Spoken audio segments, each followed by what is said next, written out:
The crystalline halls of the Galaxy Council Station hummed with tension as Ambassador James Harrison gathered his documents with deliberate precision. Across the vast semicircular chamber, representatives from 47 species watched in stunned silence as the human delegation prepared to leave. "Ambassador Harrison," called out Zephyr Prime, the ethereal Vorthan representative whose voice resonated through bioluminescent tentacles. "Surely you cannot be serious about withdrawing from these negotiations. The hegemony war threatens every civilized world in this sector." James paused, his weathered hands resting on the polished obsidian table. 20 years of diplomatic service had taught him when to speak and when to let silence carry his message. Behind him, Dr. Lisa Chen, Earth's foremost xenobiologist and his trusted advisor, continued packing their research materials with mechanical efficiency. "We are quite serious," James replied, his voice carrying across the chamber without amplification. "For 3 months, this council has dismissed every human proposal, ignored our tactical assessments, and relegated us to observation status in matters concerning our own survival." The Corvin delegate, a reptilian creature whose scales shifted, color with emotional states, displayed deep purples of confusion. "But humans are new. Your species has barely achieved interstellar flight. Surely you understand that more experienced civilizations should guide these discussions." Lisa looked up from her data tablets, her dark eyes flashing with barely contained frustration.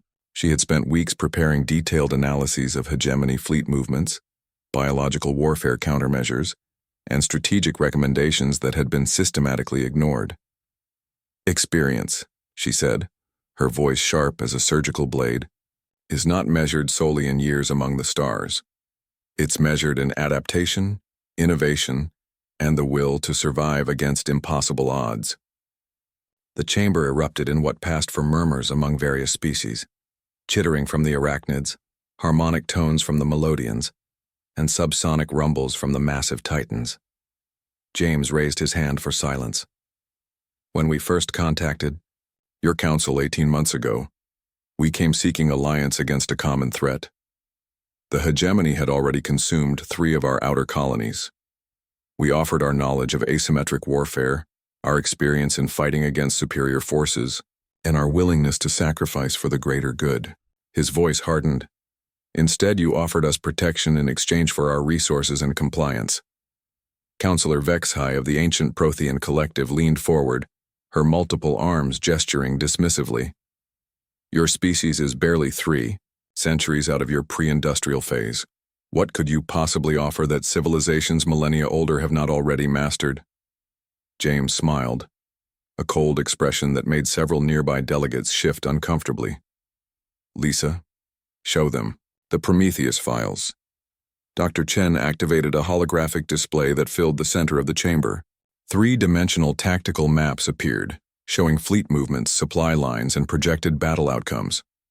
The assembled representatives studied the data with growing interest. "These are the hegemony's projected invasion routes," Lisa explained, manipulating the display with practiced ease. "Their pattern analysis suggests they expect traditional defensive strategies, shield walls, fortress worlds, and prolonged sieges. They've conquered 47 systems using this approach." "And what do you propose instead?" asked the Vorthan, tentacles writhing with curiosity.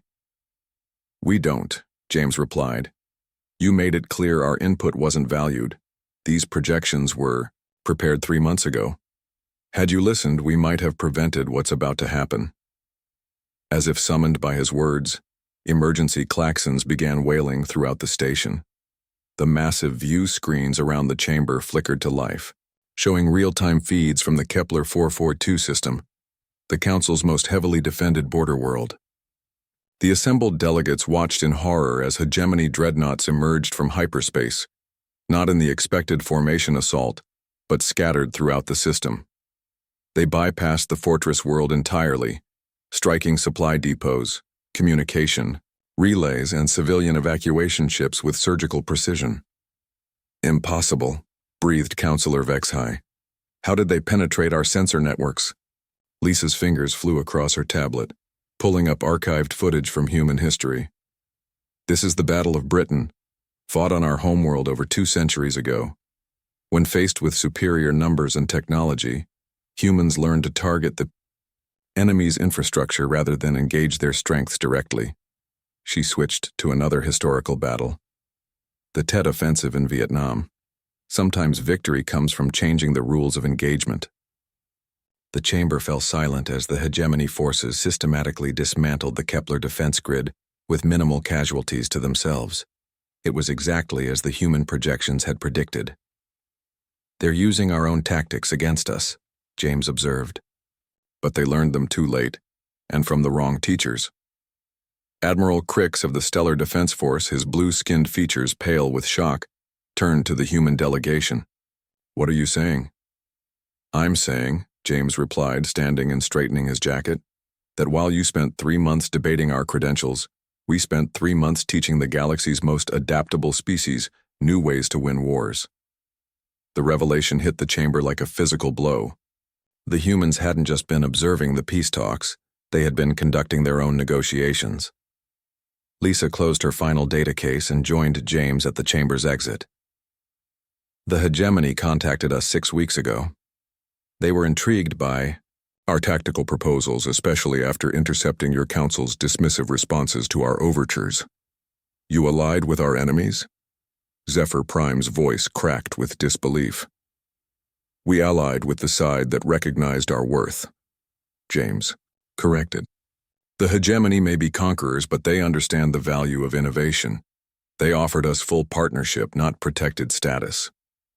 As the human delegation reached the chamber doors, Counselor Vexhai called out desperately, "What do you want? From us?" James paused, his hand on the doorframe. For a moment, the hardness in his expression softened, revealing the diplomatic hope that had brought him here months ago. "We wanted to save both our species and yours," he said quietly. "We wanted to prove that newcomers could contribute to galactic civilization. We wanted partnership, not patronage." He looked back at the view screen showing the systematic destruction of Council forces. "The hegemony will offer you terms within the week. They're not unreasonable. They learned that from us too. But the galaxy you've known, where age equals wisdom and experience trumps innovation, is ending." As the doors closed behind them, Lisa placed a gentle hand on James's shoulder. "Think they'll learn from this?" James considered the question as they walked toward their transport, the sounds of panicked deliberation echoing from the chamber behind them. "They're about to," he replied. "The hard way." The transport sealed, and Earth's last ambassadors departed for their new home among the stars, not as refugees or subjects, but as teachers of a simple truth the galaxy had forgotten. Survival belongs not to the oldest or strongest, but to those who adapt fastest to change. Behind them, the Galaxy Council began to understand what humanity had always known. In the vast darkness between stars, there are no permanent allies, only permanent interests, and the species that remembers this survives to see another dawn.